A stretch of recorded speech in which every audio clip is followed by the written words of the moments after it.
realmente uma situação desesperadora a situação do Corinthians, e cada vez que você sabe de novos passos dos inquéritos policiais, as coisas mais se complicam. É PCC, é milícia digital, é conta bloqueada, é um horror. É um horror. E é um processo de impeachment, que é necessário, mas é lento, né? Vai demorar. Vocês vão se lembrar que desde antes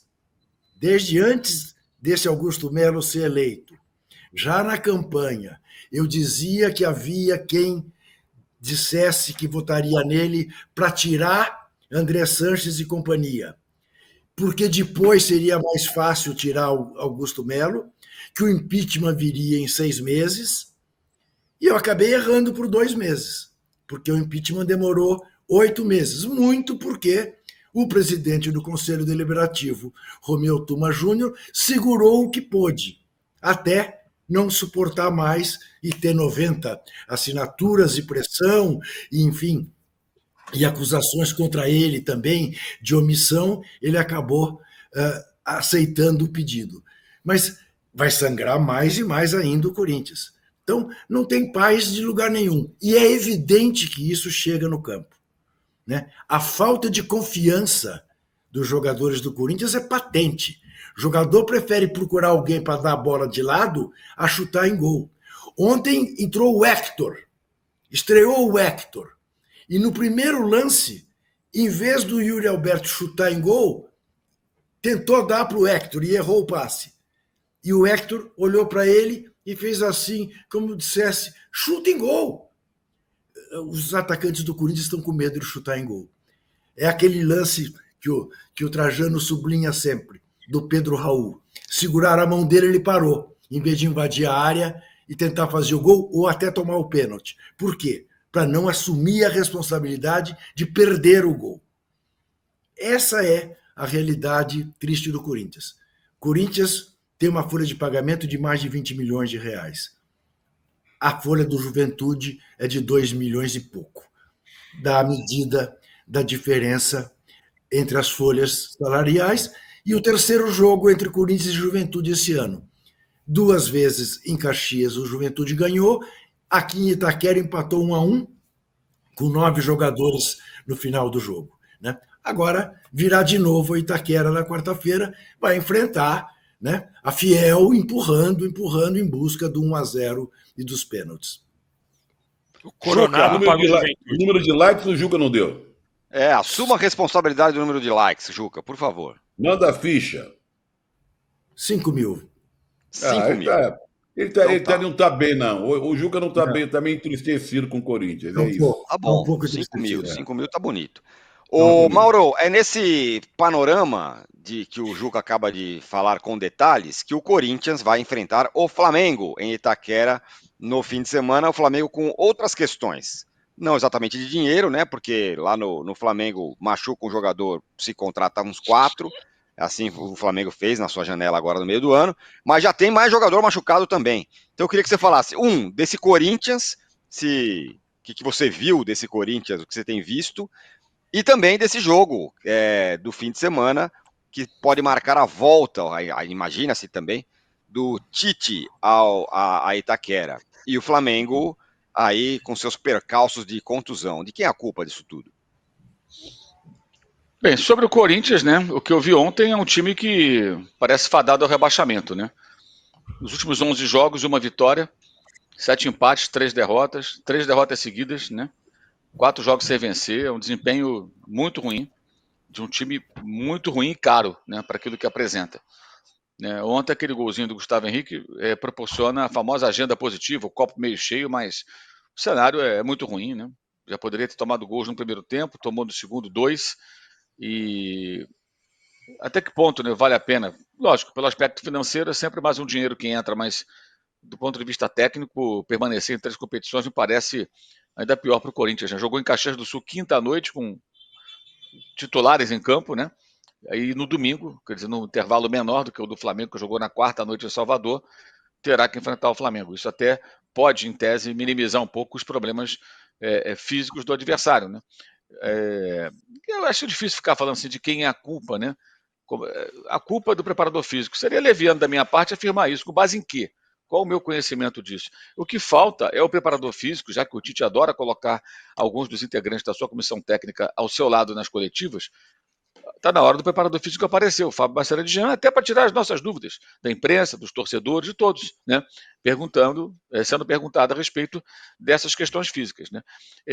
Existe um raciocínio que eu acho que é um pouco mais raso, que é número de jogos total, cada um time disputou durante a temporada, que existe, claro, não pode ser ignorado, mas tem outro lado também, que o Flamengo perdeu 5 titulares em potencial na Copa América. Isso, né, esticou a corda dos demais. Tiveram que jogar partidas seguidas. O Gerson joga 90 minutos praticamente todas as partidas há um tempão. A Copa América foi em junho, julho, né? Ele está jogando direto.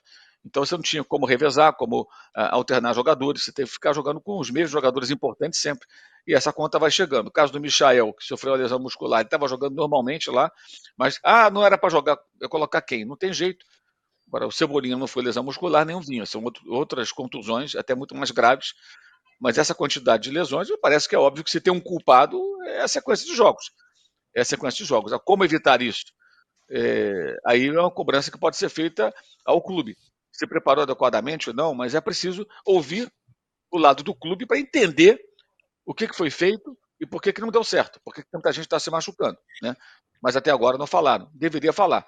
Muito mais importante do que o César Sampaio hoje, ou Matheus Bach, ou Kleber Xavier, é o Fábio Bacelar aparecer ao lado do Tite na coletiva, ou lá no CT, num dia de treinamento, com os jornalistas todos por lá, o preparador físico aparecer para conversar com a imprensa e ouvir as perguntas sobre isso, porque enquanto isso, ele fica aqui especulando. Aí tem torcedor que afirma, a culpa é do preparador físico. Eu acho que seria uma irresponsabilidade eu falar um negócio desse. Não sei se a culpa é dele, gostaria de saber o que ele tem a dizer. Eu sei que o calendário é o grande responsável, ponto. Mas o calendário é igual para todo mundo. Não é, não. Nenhum time perdeu 5 titulares que ficaram mais de um mês jogando até o final da Copa América, os uruguaios, e durante parte dela, boa parte, o chileno, no caso, o Pulgar. E agora perde de novo, né? Para a gloriosa data FIFA. Inclusive, todos os jogadores brasileiros, né? Os jogadores convocados. Não vai mais porque tem outro digo que é o caso do Vinha, que não pode servir a seleção do Uruguai. A Arrascaeta nem sei como vai ser, De La Cruz também, os dois machucados.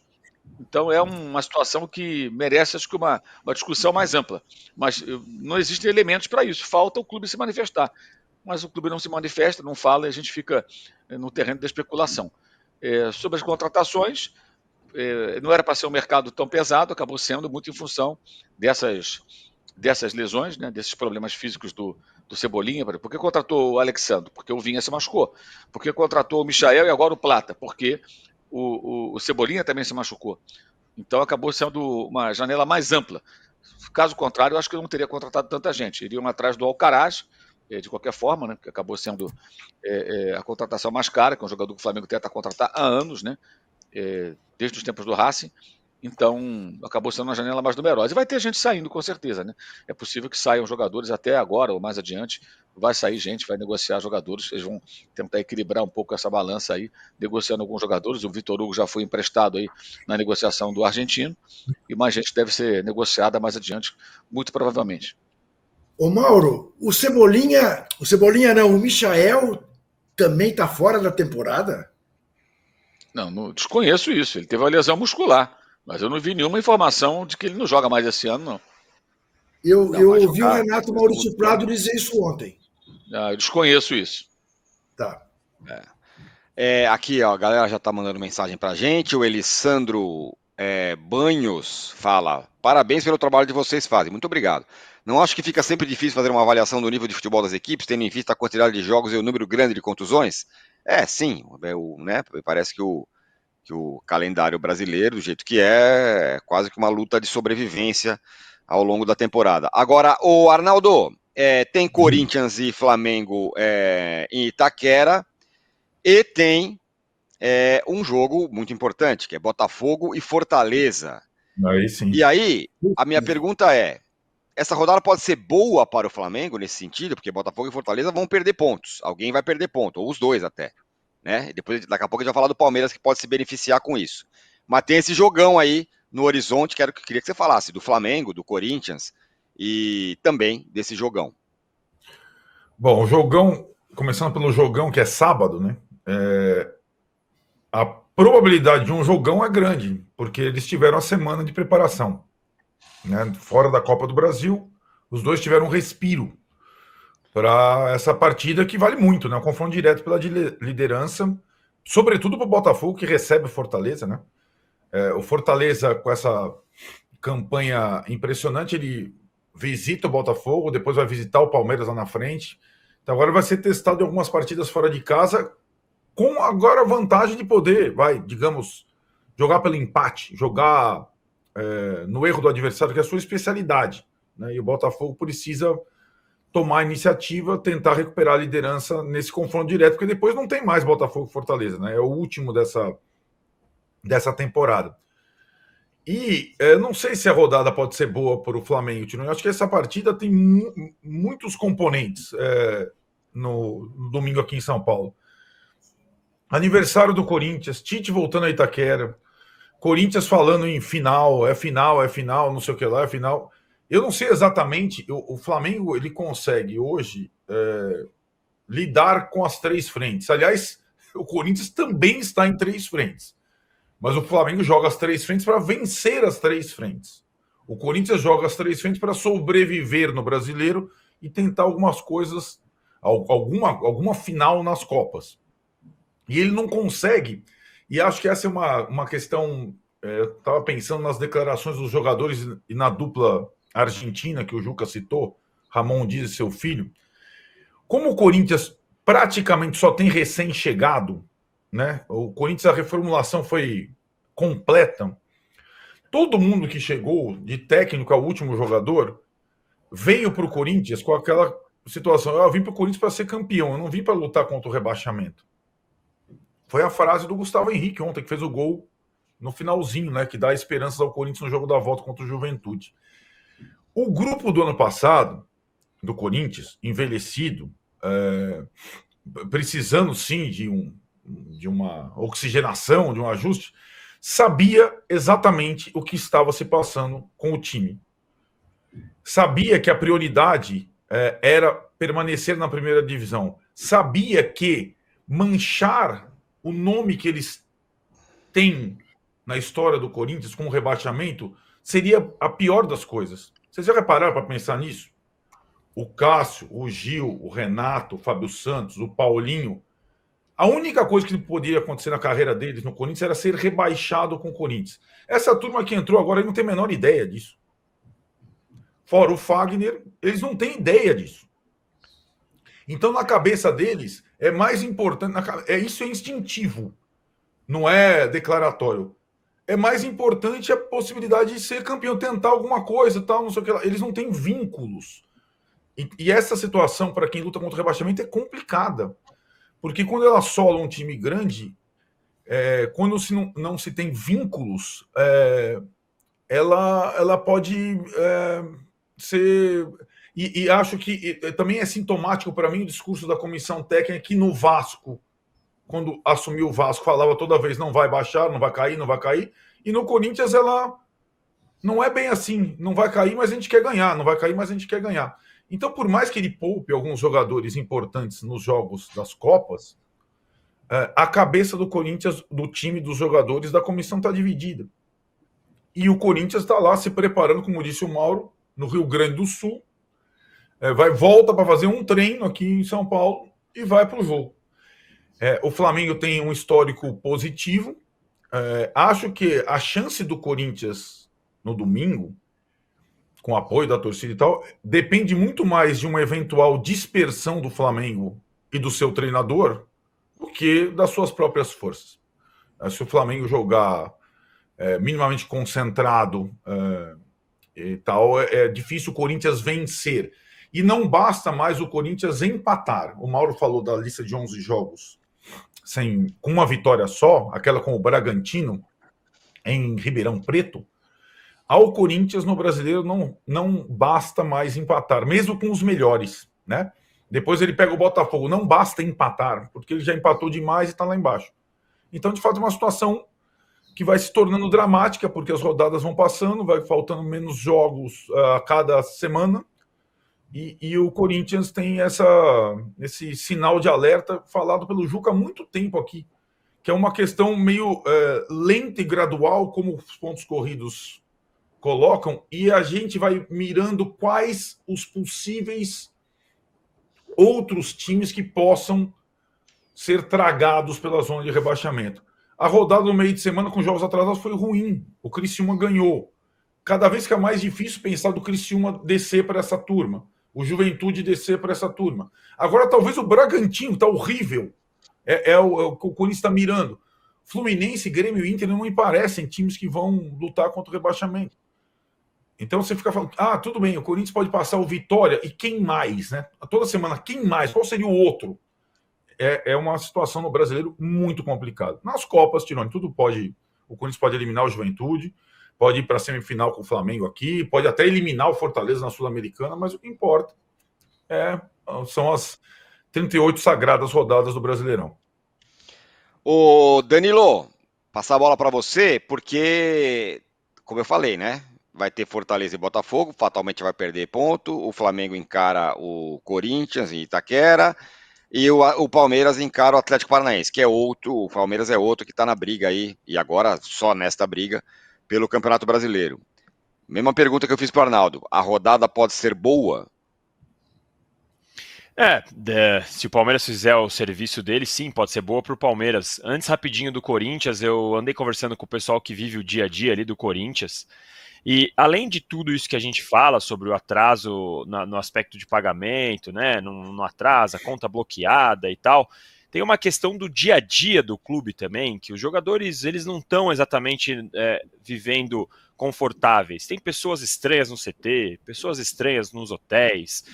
Até essa questão que o Corinthians lá em 2000, 90 e poucos, a gente via acontecer, que era um pouco mais desorganizado, isso parece estar voltando na atual gestão também.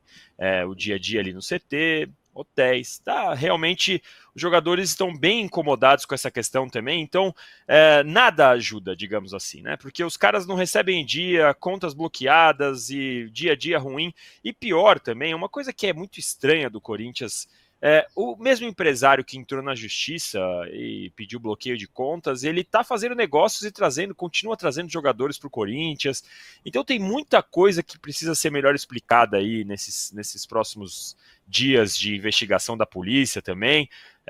A expectativa de todo mundo que vive esse dia a dia lá do Corinthians é que tão logo saia os primeiros resultados das investigações policiais, é uma avalanche, é muita gente que vai estar envolvida e muita gente caindo junto. Então eu fiquei bastante curioso para saber o resultado dessa investigação. Sobre o Palmeiras, Tironi, tem uma questão, né? O Palmeiras, ele já há um tempo, ele é marcado, o Abel especialmente, desde a volta do Abel, é marcado por ser um time que quando tem muito tempo de folga, quando treina muito, não necessariamente volta jogando bem. Na verdade, é quase sempre o contrário. Quando o Palmeiras tem tempo de folga, tem data FIFA, tem 10, 15 dias parado, volta e volta mal. Recentemente teve até um levantamento, o aproveitamento do Palmeiras depois de data FIFA não é bom. Agora não é exatamente uma data FIFA, mas o Palmeiras teve folga de 2, 3 dias, ia ter até um churrasco que acabou sendo cancelado ali por conta da morte do Esquerdo, acharam que não ia ter clima e etc. Mas o Palmeiras está tentando retomar não só a parte física, mas também a parte mental, mas nem sempre responde bem de uma longa pausa. Então é uma questão, como a gente vai ver esse Palmeiras no domingo contra o Atlético Paranaense, que, aliás, deve ter que poupar, porque perdeu o jogo contra o Vasco, tá meio assim, ainda mesmo que tenha a data FIFA ali na frente, é uma questão que a gente vai ter que ver como vai estar o Atlético Paranaense. Já não tem o Fernandinho, já teve o outro Fernando que foi expulso no jogo do Brasileirão contra o Vasco. Então o Atlético Paranaense não vive o seu melhor momento, mas Palmeiras e Atlético na Baixada, normalmente, na Liga Arena agora, que é o nome, normalmente é uma questão para o Palmeiras. E soma-se a isso o fato de o Palmeiras normalmente não responder bem ao período de pausa. Então, não dá para saber. E aí a gente tem que ver no Palmeiras quais vão ser as soluções do Abel para o time, no aspecto que o Gustavo Gomes e o Zé Rafael, que estavam suspensos, eles voltam como opções agora. Mas o Gustavo Gomes não está bem. E o Zé Rafael também não está bem. E o Abel ele tem uma dificuldade de se desfazer desses jogadores que viraram líderes e referências aí do elenco do Palmeiras durante todo esse tempo. Então eu vivo essa expectativa de como ele vai lidar com a opção do Gustavo Gomes retornando e não jogando bem, porque chega uma hora que o técnico insiste, alguém que não está jogando bem, corre o risco de perder também o controle do elenco. Então, para mim, a decisão chave aí para esse fim de semana do Abel, além desse tempo parado, é o que ele vai fazer com as voltas de Zé Rafael e Gustavo Gomes.